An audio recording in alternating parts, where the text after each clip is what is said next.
So Stranger Things 4 released the other week, and it made me love the series once again. Now, I wasn't really in a rush to check out Stranger Things 4, and it wasn't because I really hated the series or anything. It was more like I was burnt out on Stranger Things. And that's weird because the last time we got a season was with Stranger Things 3, and that came out almost 3 years ago. And I wasn't really alone in this opinion. There have been other people who themselves weren't too keen or excited about this season. Maybe it was due to the circles I found myself in, but I didn't really hear anyone being hyped about Stranger Things 4 on the onset of its release. Some may argue that the lack of hype was due to the fact that it had been 3 years since the last season and people just simply moved on, which could be a decent argument, but if I'm being honest, it's more complex than that. I think the problem came that the show wasn't as special as it was when it first came out in 2016. Let me go through all the seasons real quick and how the hype died, and how Stranger Things 4 brought it back.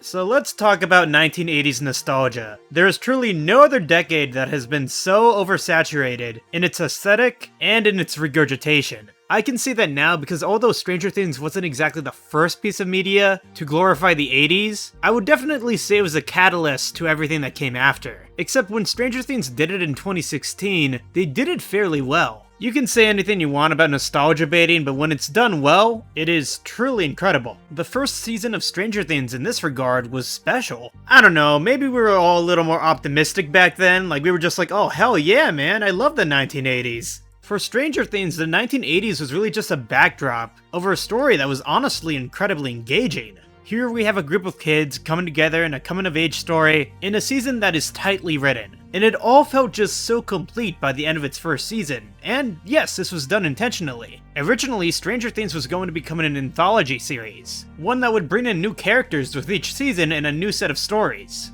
Who knows, maybe they would have done different decades like the 1990s or 1960s. Knowing the Duffer Brothers and how good they are at writing, I believe they would have excelled in this proposition. Besides that, everyone fell in love with season 1 of Stranger Things. It was just frequently consistent with its humor, its music, its shift in tone whenever it wanted to change. There were no random quips or anything from the kids that felt awkward or just forced. So when Stranger Things 2 had an ad during the Super Bowl of 2017, people were hyped. People were excited to get back to Hawkins. And then they watched Stranger Things 2 and it was definitely a season, alright.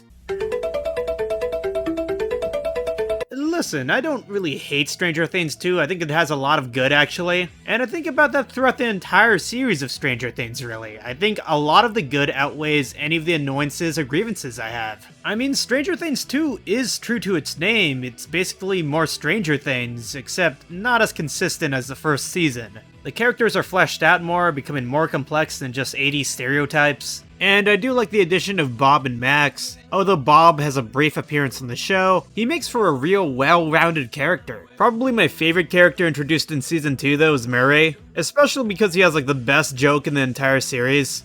So, Jonathan, how was the pullout? The sofa. Oh yeah, it was good. I bet. Oops. But there are things about season 2 that me and a lot of the audience just don't like, that makes this entire season inconsistent as shit. Ladies and gentlemen, let me introduce to you season 2 episode 7 of Stranger Things, also known as The Lost Sister. It's not that good.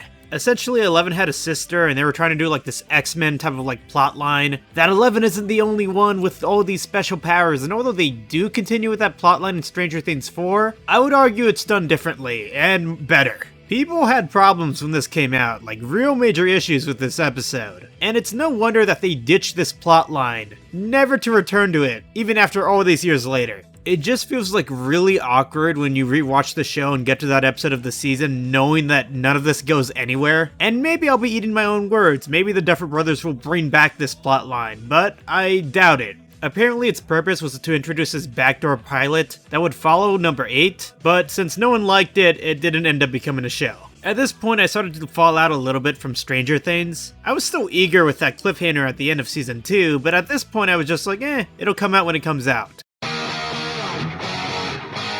Cut to July 4th, 2019. Let me just say something. Although I really like Stranger Things 4, it is nothing compared to the marketing of Stranger Things 3. It's just the colors, the music, and everything around it made that summer seem so vibrant. They really took advantage of that 4th of July theming. Similar to how Stranger Things 2 released right before Halloween and takes place right before Halloween, which is missing from Stranger Things 4. I thought they would rely on another holiday. With that being said, Stranger Things 3 was chaotic and dumb, but oh my god, it was so fun, and a huge step up from Stranger Things 2. I mean, we all remember Alexei, he was pretty epic. That man in there, I know he doesn't look it, but he is one of the most dangerous men in the world.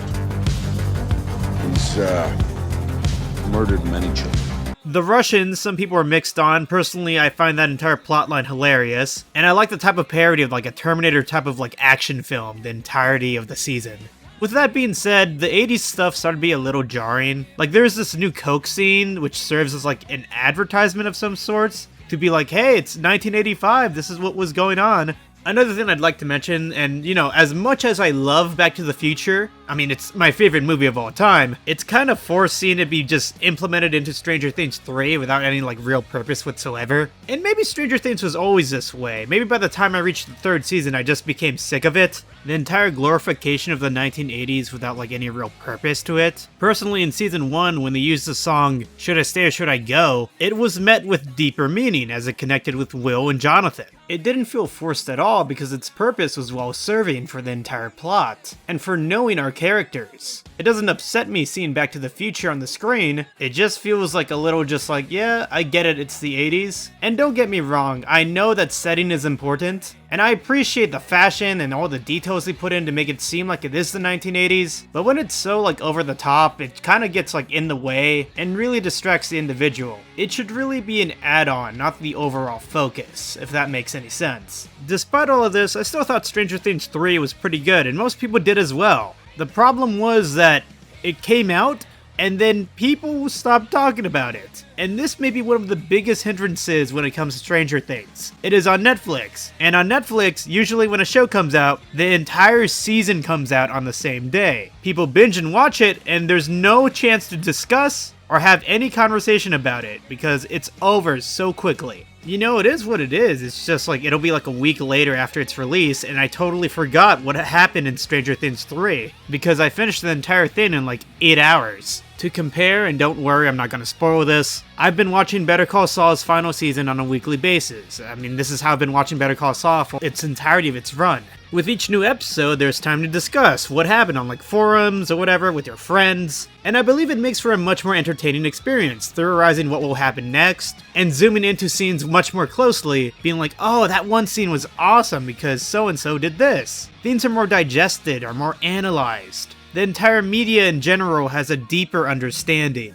and a much more thorough lifespan. I would argue that this contributed to the hype of Stranger Things just simply fizzling out. People already got the entire 80s shtick, and people were less likely to talk about it for a long time once it all released on one day. I mean, that's something I would argue other streaming services do way better. They know how to market TV shows. By the time Stranger Things 4 came out, I was only pushed to watch it after seeing so many TikTok trends about it. So I checked it out, and it was pretty good. It was probably either the second best season or first best. It really depends how the rest of the season plays out. Because unlike Stranger Things 3, they didn't release every single episode at once, thank God. Yeah, there may be 2 more episodes left of the season, but like that doesn't stop us from theorizing now. It doesn't stop us from wondering, hey, what's gonna happen next? Not only that, but once again, the show is just really consistent. The writing has gotten way better since the past 2 seasons. And that's not to say season 2 and 3 were like terrible, because they weren't. They were pretty good. What I'm trying to say here is that season 4 takes the best attributes of all these seasons and combines it into one. The horror aspect of the show, it's to new heights. This season is bloody, really bloody, and honestly the scariest one out of the 4. The dramas these characters get into feel really real. I connect to the characters more as they're growing. The new characters introduced are also pretty epic, like Argyle or Eddie. I'm a pretty big Eddie fan. If something happens to him in the next 2 episodes, I am going to be very, very sad. Spoilers, I mean, I don't know why you're watching this, because there's spoilers up to the most recent episode of Stranger Things, but as we've seen in the past, Once a likable character comes in, they end up, like, dying off in the show, like in the very same season. So Duffer Brothers, Eddie will be okay, right? Right? The music used in Stranger Things 4 is what I would argue the best in the entire series. And yeah, that running up the hill scene, that is pure art. It's so good. It is in this regard that I think the Duffer Brothers have realized that we all already get that it's the 1980s, and that they really use it as a backdrop. They don't rely on the 1980s anymore to like get some sense of like nostalgia or whatever. They have become very smart. They now use the 80s and the culture surrounding it as more of a tool to help build the characters, which is similar to how it was in Stranger Things 1. It isn't like, hey look, this is when this movie came out, check it out guys, it's 1985. It's more natural as opposed to what it was. Also, I'm really impressed because when it comes to the Russian storyline, I thought I would get pretty tired of it, but it's actually been pretty entertaining, especially with the latest new character, Yuri, who I personally think is a little underrated when it comes to looking at Season 4. Basically, what I'm trying to get at is that Stranger Things is exciting once again. I'm actually actively looking forward to what's coming up next, which is a lot to say because this hasn't happened in a long time. I have the utmost confidence in the Duffer Brothers on landing a terrific ending in Season 4 and also delivering a fantastic Season 5. Unless they mess it up in the last 2 episodes, then this entire video is all for naught. Okay, anyway, subscribe, love you, bye!